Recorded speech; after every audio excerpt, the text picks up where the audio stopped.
Well, Northern Ireland was another conflict which seemed impossible to resolve. It was a long and agonising and deadly process. But we got there in the end because both sides talked endlessly about their grievances, their hopes, their needs, and eventually they did find unity. They find a way to come together. Now, clearly, we're not going to find peace in the Middle East tonight, but we are going to do something that doesn't happen very often. We're bringing together two very opinionated, passionate, influential people, very opposing views, and we're going to have a proper debate, and we're going to see if somewhere there is perhaps more that we can agree on than we first imagined.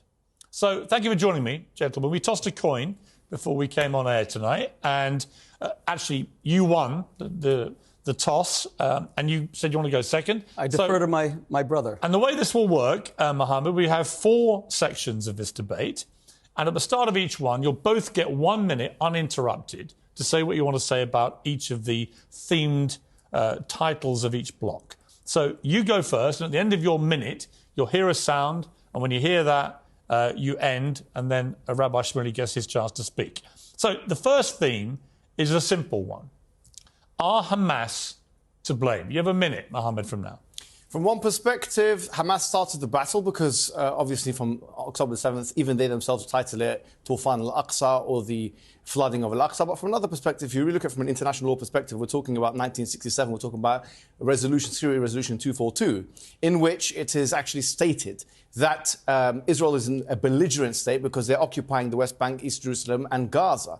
And they have been, so therefore the war has been continual for a very long time according to international law. But let's remove Hamas from the situation altogether.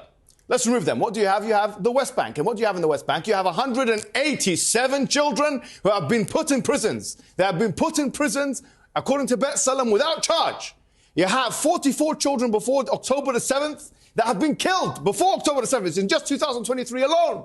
So if you remove Hamas from the equation, what you have the West Bank. You remove dominance from the equation, you have the West Bank, and what you have occupation, you have settlement, which you condemned, rightfully so. You condemned that on your show. The settlement's there.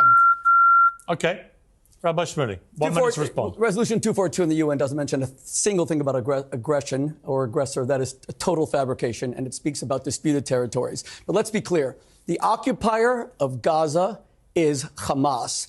They won an election in 2006, had a civil war with Mahmoud Abbas, took the Palestinian Authority officials, threw them off buildings, killed Muslims, killed Arabs. Mahmoud Abbas is afraid to go to Gaza. He's terrified of Hamas. He hasn't been there since 2007. And let's be clear, Hamas is an abomination to Islam. Sultan Salah al-Din, the greatest Muslim conqueror of all time, after whom the main artery in Gaza is named, he said that you have to allow all prisoners to be redeemed. He would never hold hostages. And remember, Islam is about fair treatment of prisoners of war. Hamas beheaded Thai non-Jewish workers. You asked in your last appearance here for real first-hand sources. I'm the first-hand source. I saw it in Kibbutz Alumim. They raped women. They had sex with dead women's bodies. They are evil, and do the right thing and call them evil. All right, we've had a minute each. OK, we've got a passionate start. Mohammed, let me ask you about Hamas. I want to first, before you do that, I want to commend you, Piers, honestly, because bringing me on for the second time, I have to commend you. And the fact that you actually condemned the settlements is very good. But people want to know, do you think the IDF are a terrorist organisation? No. You don't think they're a terrorist organisation? OK, well, if you look at the UN definition of terrorist organisation, they say killing civilians for political gain. So you're asking my opinion? No, but if the UN definition, according to the UN definition, it's killing civilians for political objectives. Why are they not terrorist organisations? Well, you've asked me a straight question. I don't think they are a terror organisation. So when you see babies like this, the ones who kill babies like this are not terrorists. It's horrific. So the people who kill babies like this are not terrorists. Well, let me respond. Yes. Let me respond. I believe Israel has a right to defend itself. Okay. I agree that they need to get rid of Hamas.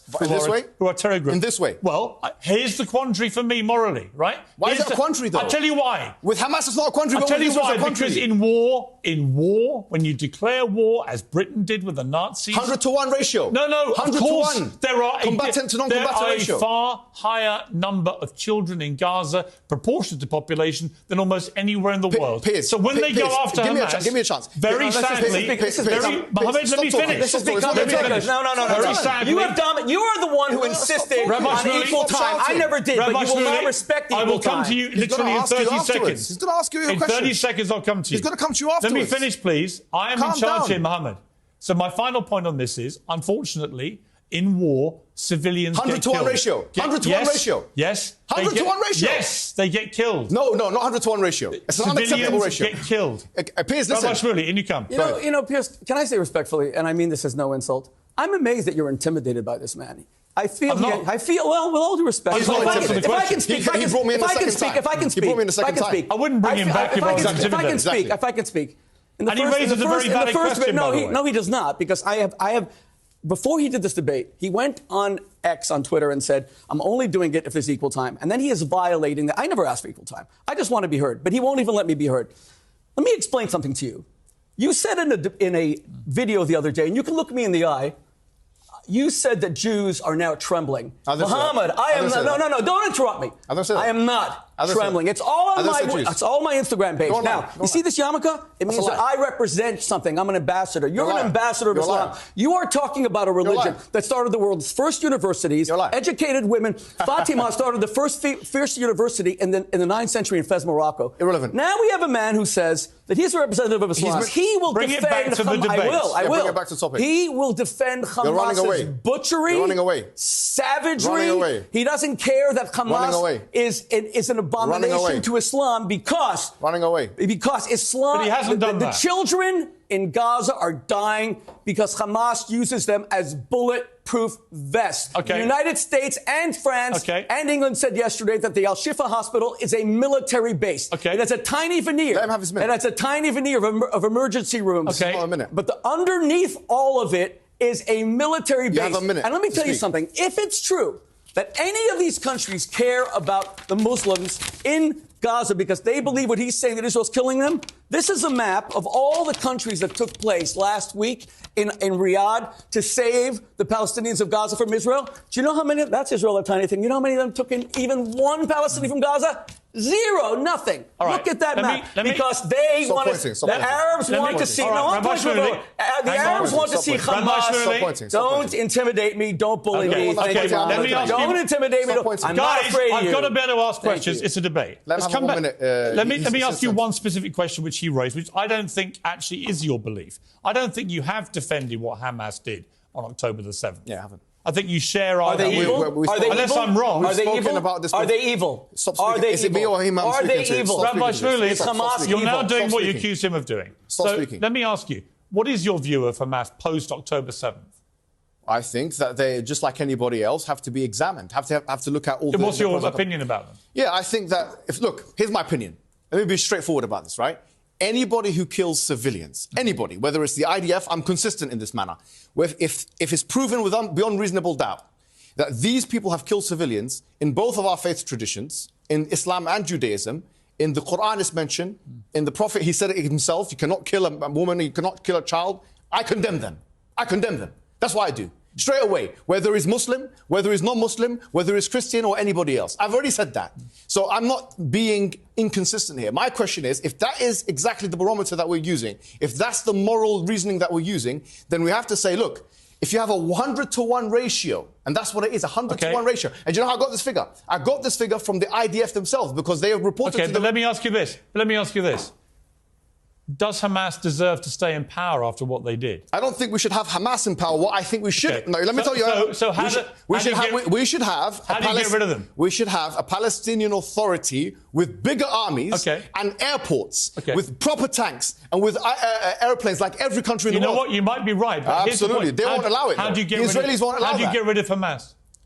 What you don't do, I can tell you for a fact, is try and kill 30,000 of them with a 100 to 1 ratio. Because if you do that, then you're committing genocide. Because you'd have to kill 3 million Palestinians. Rabbi Shmuley? Do you even know the definition of genocide? I haven't said genocide. What's it? You just said it. I said if you... What is the definition of genocide? What's the definition? I said if you do. You always claim to be an academic. You're always touting your Oxford credentials. What is the definition of conditional? You said conditional. Genocide is where... Genocide is where... You'll be genocidal. Genocide is where...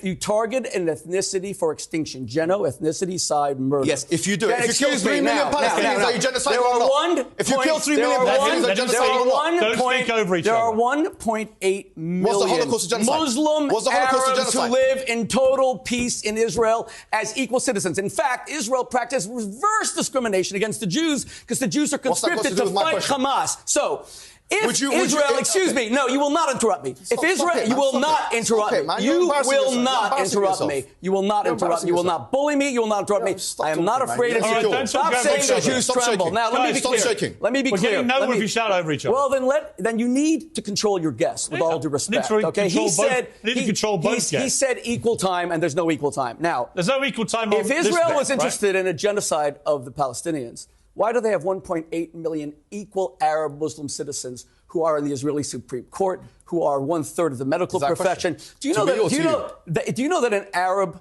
an Arab judge put the president of Israel in jail for accused rape? That was Moshe Katsav. That's how little Israel is an apartheid state, genocidal state.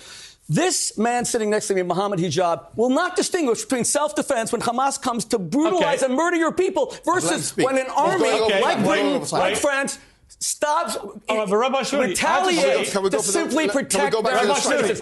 You don't believe the Jews should have a right to defend themselves? Say it outright then say it. The Jews have the right to defend themselves. They do. Yes, they do, So that's why we have to go... Everybody has a right to defend themselves. So that's why we have to go into Gaza to stop Hamas. Yes, they can go into Gaza and stop Hamas. But... No, they can go in, but don't... No, hey, hold on. Let me tell you my position. So they can go in, thank God. He asked me a question. Can I answer it?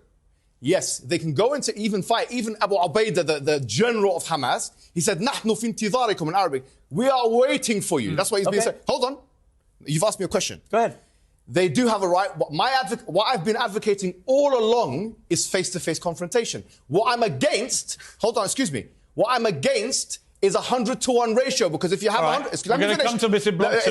All right. Okay, fine. Hamas is hiding under hospitals. What face-to-face confrontation? Hamas is shooting children who are going south. I'm okay with face-to-face confrontation. I like it. Block two is exactly... It's the honourable way. Block two is exactly this question.